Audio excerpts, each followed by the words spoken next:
That divine kiss is, as we've explained many times previously, is two mouths coming together.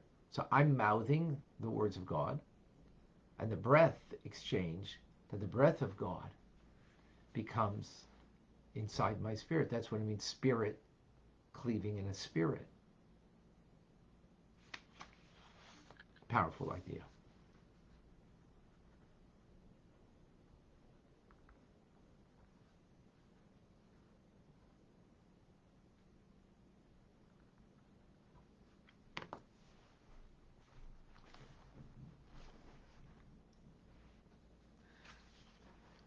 So we conclude now not only the 49th chapter, but from chapter 46, 47, 48, 49, 4 chapters speaking about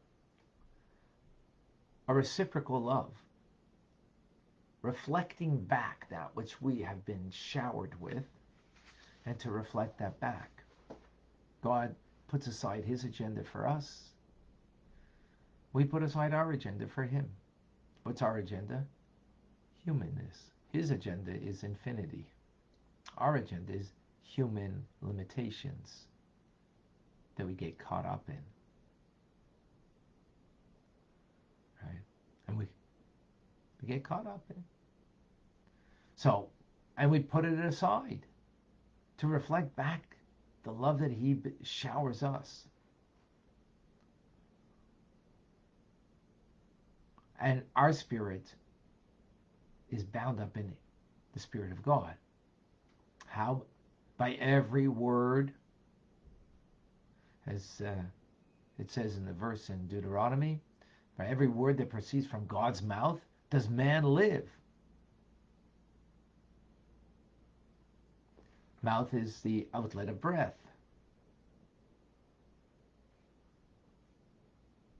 So what does it say here? That we utter the words in order to arrive at this love. What does it mean to utter it?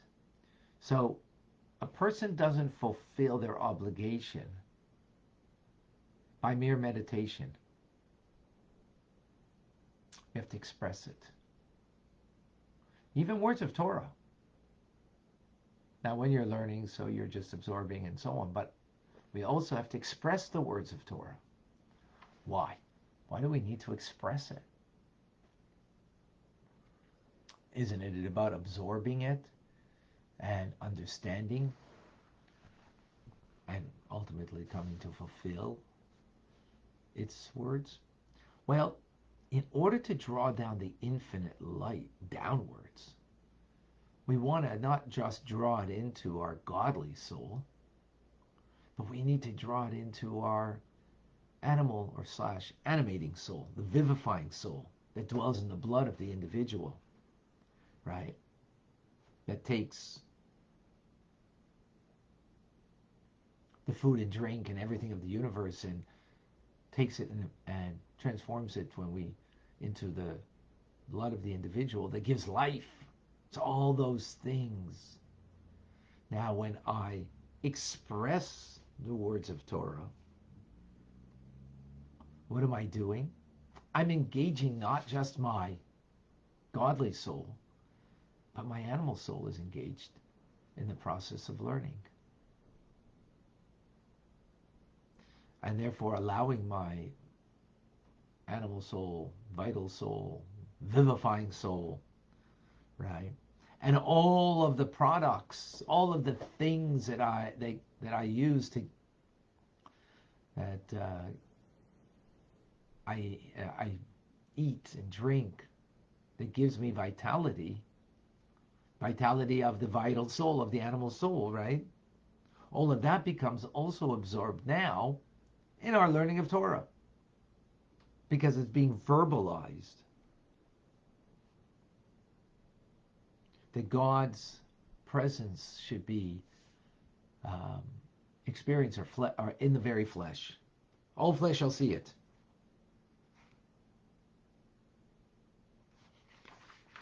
And that's ultimately the purpose of creation, is to bring the light of God from above down and draw down below? Well, in below, there's many gradations of below. It could be below only into the godly soul. That's not solo. After all, it's a godly soul. And then it's bring it even further. The infinite light to draw down below into the vivifying animal soul, that it too becomes absorbed in the divine light of God. How is that done? Is because we speak the words of Torah. Not just understand them, but speak them. Because by speaking, as I am doing right now, what's involved? Well, there's the breath, there's the movement of the lips, there's the tongue, there's the teeth, all of, the larynx, the palate. All of that is physical. That's being animated by the animal animating soul. So when I speak it, I engage that part of me that's absorbed in the divine light that I draw down. Now, of course, to draw something, how do you draw something from above, the light of God? It's initiated by us down here below, by giving ourselves over, as we've explained, to do it in order to cleave, to connect to God. Right? Forgoing everything of the human activity and human condition to the godly condition. So that's something I initiate from here. And I initiate by engaging that element of me, the animal soul, the body, that it too shall be absorbed. So I then, through this, draw down the infinite light of God, that and my whole reality becomes absorbed. And this concludes the theme that we started in chapter 46 of a reciprocal love. The water mirrors the image of the face, right? Reflecting, reciprocating. And that which we explained by the blessings of the Shema, that first we had the first blessing that had to do with the angels and the closeness and the awareness that they have, the different gradations of angels, that how they sense the holiness of God. But God puts that aside and has a love for us. Avas Olam, the second blessing of the Shema. Prior to the Shema, leading us to the Shema. And that God has great compassion in choosing us, that we're the ones that count, not the spiritual realm, not the infinite that's closer to, so to speak, God, but the finite limitations of us down here. So what will that be? That I'm going to express it back. I'm going to reflect it back, reciprocate. How? With that yearning to connect through the Torah, through the mitzvahs too. And here specifically we're speaking about Torah, and how will that be to reflect back? Not just that I'm just absorbing the light, but I'm expressing it in a divine kiss, that the divine kiss engages and incorporates and absorbs the breath of God in my breath, that I verbalize, that I express the words of Torah. And by that expression, in verbalizing it, I'm drawing down the light of God, that even the verbalization, which is a reality of my animating soul, animal soul, that engages the physical reality of me, that it too is absorbed in the light of God. And that's what I'm giving back. I'm giving back all of me, reflecting that back to God, and taking all of my reality, not just my divine quality, but my human quality, and absorbing it in the divine, the infinite of God. That's what I'm giving back, reflecting back, reciprocating. What we're doing right now. So the awareness that we have before we begin.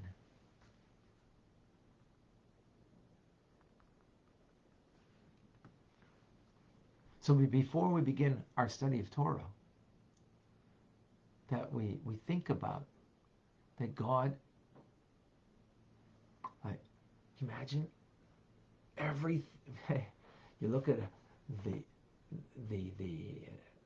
earth and the universe and the galaxies, and we can feel that we're just a speck of nothingness. We could feel that we're really a speck of nothingness. And that's humbling.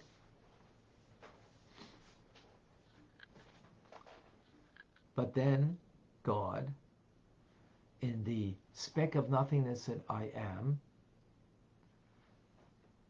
desires and wants me, and puts aside an infinite spiritual realm, an infinite universe, ever expanding, puts all of that aside, and out of compassion and choosing that what I'm doing right now matters to him. How much does it matter? Infinitely.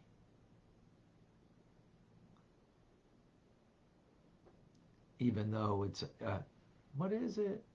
Saying a few words of Torah, a few words of prayer, a few coins in charity, you know, putting on a tefillin, what is, seemingly, what is it? It's everything. It's everything.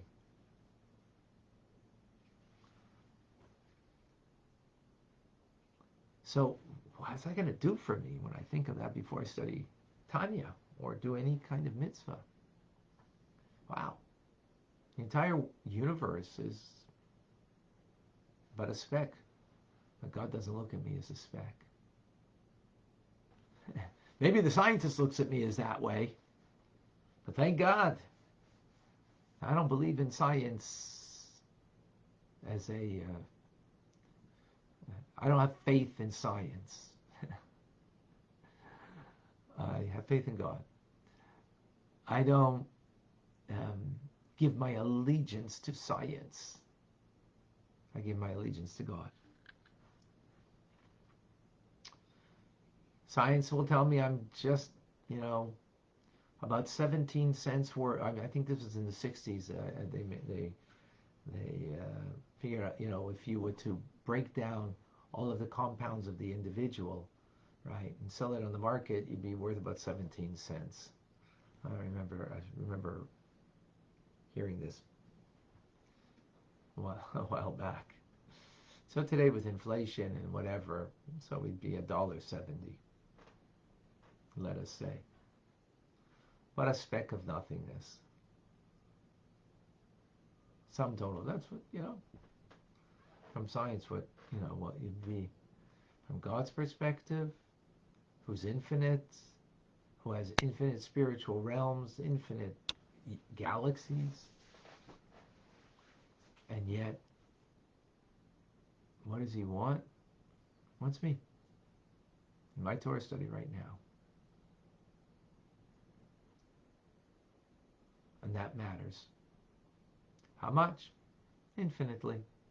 It matters. Now, I don't know what that means to infinitely something matters. Because I know what it means something matters to me that, but it has its limitations. After all, we're limited people, so of course. To God, it infinitely matters. My mitzvah, my Torah study, So again, this is what we reflect back. So okay, I put aside everything. Really? Okay, I'm going to put everything aside. Now that doesn't mean there are, other things that you need and responsibilities that you have. Of course.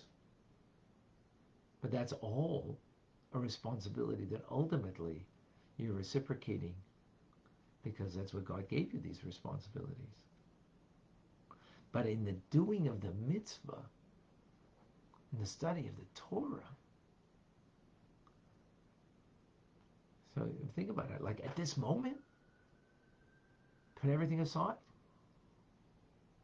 There's no social media except for the Tanya that you're getting through the social media, but there's nothing else. Like if God's putting everything aside just for me, then I can do now this mitzvah. And that matters infinitely to Him. I would imagine that will reflect itself in us, that I'm not going to be preoccupied, like, multitasking right now. Because unless you're multitasking with two mitzvahs, but even then you shouldn't bundle mitzvahs. Do one mitzvah at a time and do it fully. Because when you're engaged in one mitzvah, you're not obliged in the other mitzvah. So if you have another mitzvah that you have to do right now,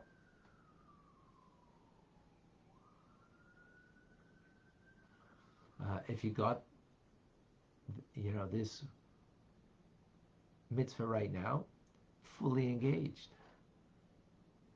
Next one, fully engaged. That's reciprocating. All right. Wow.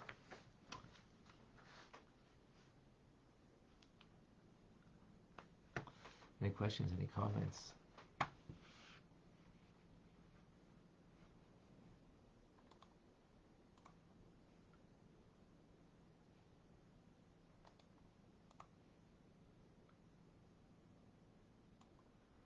Two question marks before you ask a question, so I know it's a question.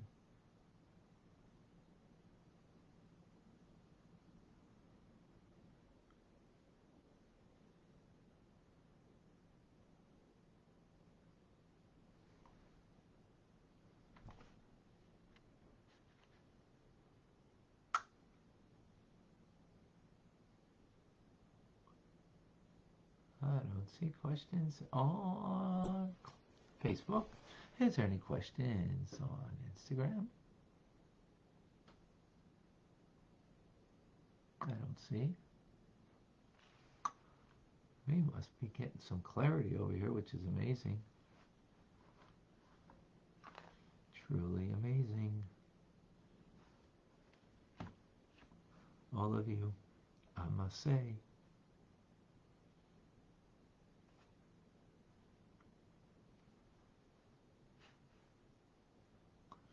I must say, all amazing, all of you. A reminder again of all of the things that are going on. Lots and lots of good stuff. We invite you all. You get a chance, a reminder for everybody that has signed up tonight, 8 p.m. Vicky, how can we ever do enough?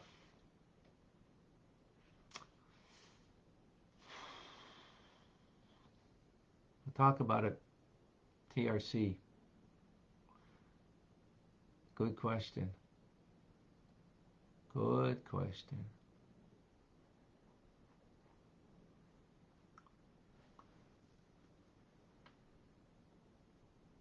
Rachel, are we having a divine connection when we speak words of Torah in a daily conversation or only during prayer or study? When you're doing a mitzvah, which is God's thing, right? Then you for sure have a connection.